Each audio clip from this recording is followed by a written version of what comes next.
뉴스 속 깊숙한 이야기를 들어보는 인터뷰 시간입니다. 국민의힘은 한동훈 전 법무부 장관이 비대위원장으로 지명이 되면서 한동훈 비대위 체제로 전환이 됐습니다. 더불어민주당에서는 이낙연 전 대표가 통합비대위 전환을 요구하는 가운데 과연 민주당은 어떻게 움직이게 될지 친문 핵심이라고 불리는 이분에게 들어보도록 하겠습니다. 더불어민주당 전해철 의원 전화로 연결돼 있습니다. 안녕하세요, 의원님. 네, 안녕하십니까. 자, 의원님도 예상을 하고 계셨겠지만 예. 한동훈 전 법무부 장관이 비대위원장으로 임명이 됐습니다. 예. 자, 이 한동훈 비대위 체제 상대로서 어떻게 보고 계십니까? 저는 별로 성공의 가능성이 없다고 생각합니다. 아, 그래요? 예. 지금 여당에서 가장 문제는 윤석열 대통령이 지나치게 당 운영에 관여한다. 또 당 운영을 좌지우지한다라는 거지 않습니까? 네. 그런 면에서 누가 보나 네. 한동훈 전 장관은 윤석열 대통령의 뜻을 따라서 하는 그런 이제 모습을 보였는데 예. 그렇다면 그 우려와 또 걱정이 저는 해소될 수 없다라는 측면에서 별로 선거의 가능성이 없고요. 네. 또 한동훈 전 장관의 경우에는 저는 국무위원으로서도 썩 훌륭하지 않았다라고 생각을 합니다. 예. 사실 국무위원은 내각에서 제대로 역할을 하면서 국민들을 좀 모신다. 그리고 무엇보다도 국회와 관계를 잘 할 필요가 있었는데 한 전 장관의 경우에는 까닭없이 경쟁을 유발하는 경우가 많았거든요. 네. 그것은 결국 일부 지지층에는 환호를 받았을지 몰라도 국민 대다수는 오히려 눈살을 찌푸리고 국민의 상식에도 부합되지 않았다라는 측면에서 저는 한 전 장관이 크게 선고할 거라고 보지 않고 예. 사실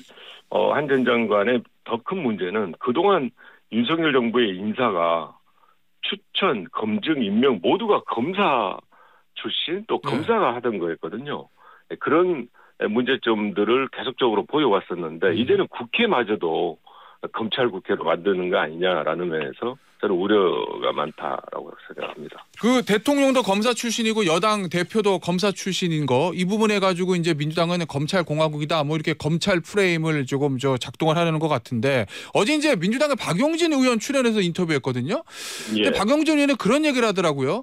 민주당은 검찰 공화국 프레임을 짤 건데 만약에 국민의힘이 검사 대 피고인 프레임을 짜면 그러면 그거를 어떻게 벗어나야 되는가 이 화두를 던졌거든요. 이건 예. 어떻게 보십니까? 예, 검사 대 피고인, 검사 대 피의자. 그동안 검찰에 무리한 수사가 있었던 건 사실입니다. 예. 그런 무리한 수사에 대해서는 국민들도 많이 인정을 하고 있고요. 그런 의미에서 저희들이 그 프레임보다는 검찰의 무리한 수사를 하나하나 지적하고 또 거기에 대해서 저희들의 정당함 그걸 보여주는 게 우선일 것 같고요.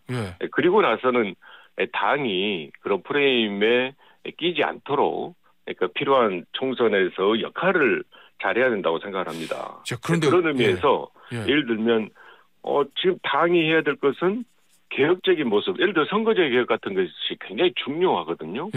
국민들에게 약속하고 또 당의 모습, 개혁적인 여러 가지 것들을 보여줘서 총선을 하기 위해서는 선거제 개혁에 대해서 확실한 답을 내고 거기에 대해서 의연한 모습을 보여야 되는데 그런 걸 못한다는 것, 또 당에서 필요한 통합과 단결에 대한 조치를 하지 않는 것, 그런 부분이 저는 오히려 우려가 되는 거지. 지금 반드시 검찰의 프레임에 제가 당이 휩쓸리거나 또는 당이 거기에 너무 이렇게 많이 치중을 하는 것은 적절하지 않다라고 생각합니다. 그런데 의원님, 이재명 대표에 대한 영장은 기각되긴 했는데 송영길 전 대표는 이미 구속이 돼가지고요.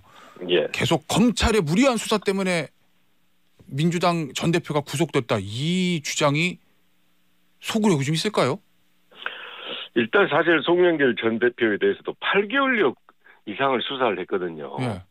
보통의 이와 같은 특수부 수사의 경우에는 빠르고 신속하게 또 확실하게 해당되는 지점에 대해서 수사를 해야 되는데 그런 검찰의 수사 원칙이 다 지금 허물어졌습니다. 계속 끝까지 혐의가 나올 때까지 하는 수사, 기본적으로 이제 무리한 수사라고 생각을 하고요. 조금은 아쉬움은 사실 이 돈봉투 사건 초기에 올 4월, 5월이지 않습니까? 제가 이제 이야기했던 것은 가능한 당에서 당 지도부가 사안을 파악을 해가지고 필요한 조치를 선제적으로 해야 된다라고 했었는데 당이 그런 조치를 하지 못한 거에 대해서는 저는 좀 아쉽다라고 생각합니다.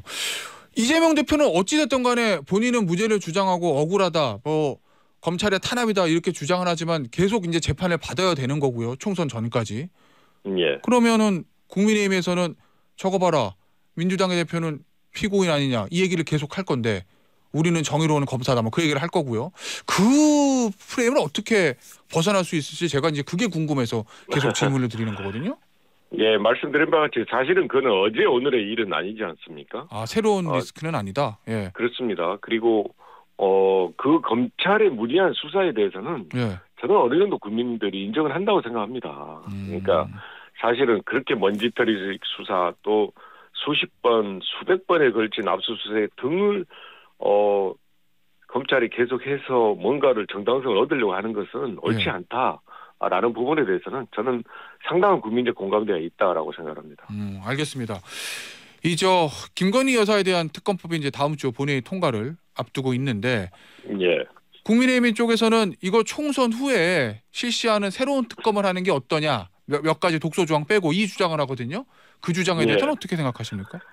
이 특검법안은 갑자기 시행한 게 아니고요. 약 6개월 전부터 준비를 했습니다. 그리고 그 과정에서 많은 여야가 협의하고 또 협상을 할 기회가 있었고요.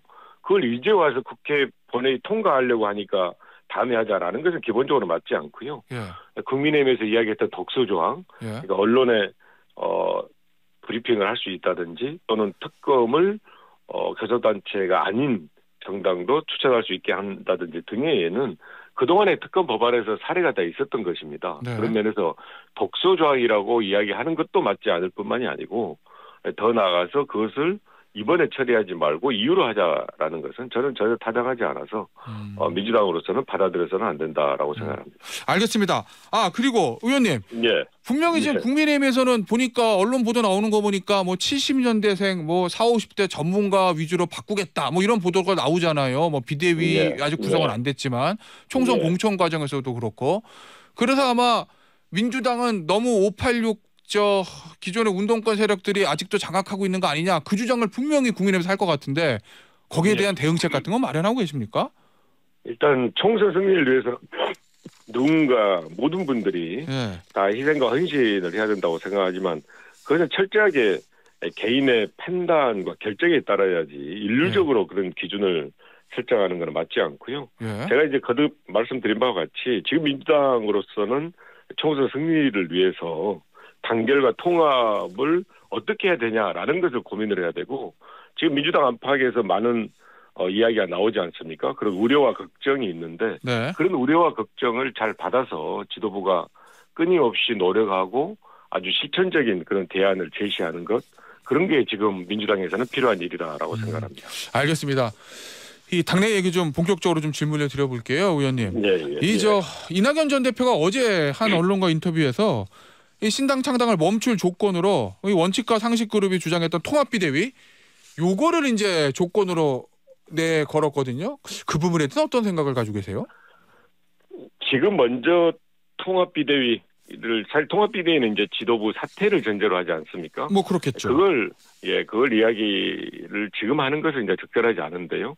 다만 그럼에도 이낙연 전 대표 또는 원칙과 상식 에서 이야기하는 것은 지도부가 충분하게 경청을 해야 된다고 생각합니다. 물론 그 경청을 하기 위한 전제 조건으로 우선적으로 만나야 되겠죠. 만나서 충분하게 이야기를 들어야 되는데 그런 이야기를 들으면서 과연 지도부가 현재 통합과 단결을 위해서 어떤 조치를 했느냐. 그러니까 다시 말씀드리면 실질적인 조치를 해야 된다고 생각합니다. 그런 조치를 하지 않음으로 인해서 당 안팎에서 많은 우려를 하고 있는 거거든요. 그런 면에서 일단은 어떤 지도부의 거치보다는 지도부가 먼저 우선적으로 해야 할 일을 해야 된다라는 생각을 합니다. 그게 뭐가 있을까요, 의원님? 사실 이제 약간 지났습니다만 제가 말씀드린 대로 선거제 개혁 같은 것은 굉장히 필요한 일인데 오랜 기간을 충분한 노력을 가일적 노력을 해서 협상을 했어야도 불구하고 하지 못했던 게 있고요. 또 하지 않아야 될 일은 오히려 했습니다. 예를 들면 10여 년간 지켜왔던 시스템 공천을 그 시스템 공천의 틀을 내용의 경중을 떠나서 허물었다든지 예. 또 총선 앞두고 굳이 할 필요가 없는 대의원 제도에 대한 여러 가지 개선 방향을 만들어서 실제로 이렇게 시행하고 집행하는 것 이런 것들은 사실은 지금 할 필요가 없는 건데 예. 그런 부분이 오히려 통합과 단결을 저해하는 건데 그런 일들을 해온 것은 저는 이제 맞지가 않고요. 예. 말씀드린 대로 앞으로 해야 될 실질적 조치. 근데 선거를 앞두고 여러 가지 위원회를 만든다든지 또 여러 가지 절차를 밟은 데 있어서 인선을 좀 더 공정하게 한다든지 그리고 이제 일부이지만 사실은 아주 과도하게 지지를 보내면서 그 지지를 보내는 과정에서 비난 그리고 공격을 하는 경우가 있습니다. 강성 지지층들이요. 예.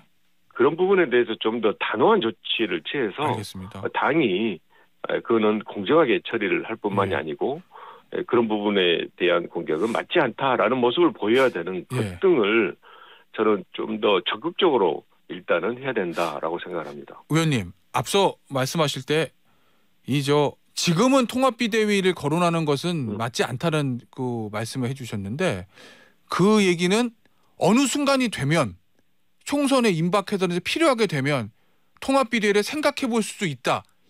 이 전제가 깔린 거라고 제가 이해해도 되겠습니까?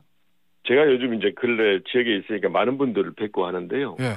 사실 그 시민분들께서 지금 윤석열 정부의 실정 또 무리한 국정 운영에 대해서 다만 비난 비판이 아니고 더 나아가서 화를 냅니다. 화가 난다는 거거든요. 그 뉴스를 보고 할 때는.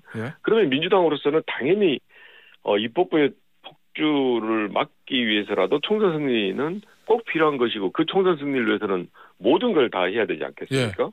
그렇게 봤을 때 지금 우리가 무엇을 해야 되냐라는 측면에서는 저는 말씀드린 대로 현 지도부의 가일층의 노력이 필요하는데 만약에 그런 현 지도부의 그런 가일층의 노력이 충분하지 않다. 그럼에도 많은 우려가 있고 자꾸 민주당을 이탈한다. 등등이 있을 때는 우리가 생각할 수 있는 모든 가능성을 다 열어두고 봐야 되지 않겠습니까? 그런 면에서 가정을 해서 이야기 드린 것은 맞지 않지만 총선 승리를 위해서는 현 지도부를 포함해서 우리 모두가 모든 것을 다 희생과 헌신을 해서라도 그 노력을 해야 되고 그걸 실제로 저희들이 실천해야 된다라고 생각합니다. 거기에는 통합비대위 안도 포함될 수 있다. 지금 말씀드린 거는 좀 특별하지 않은 것 같고요. 알겠습니다. 저 의원님 얼마 전에 이낙연 전 대표를 비공개로 만나셨다는 소문이 있던데 맞습니까? 예, 만나뵙고요. 이낙연 대표님 뿐만이 아니고 다른 총리님, 당대표님 많은 분들을 제가 이제 만나고 있습니다. 혹시 이낙연 전 대표가 속마음을 좀 내비치시던가요? 진짜 신당을 하신답니까? 예, 상당히 이제 시간을 오랜 시간 이렇게 집했는데요. 일단은 그동안 이제 이낙연 전 대표께서 당에 대해서 이러저러한 말씀을 많이 했습니다. 그거는 이런 거는 걱정도 되고 또 이런 방향으로 갔으면 좋겠다라는 이제 말씀을 하셨는데 그런 이야기를 하신 게 받아들이지 않았을 뿐만이 아니고 그 과정에서 배려가 전혀 없이 이렇게 진행되는 거에 대해서 상당한 서운함을 느끼셨던 것 같고요. 또 일부이지만 이낙연 전 대표에 대해서 과도하게 비난하고 공격하는 게 있었습니다. 그런 모습을 보면서 이제 당을 떠날 때가 된 거 아니냐라고 좀 생각을 하신 것 같고요.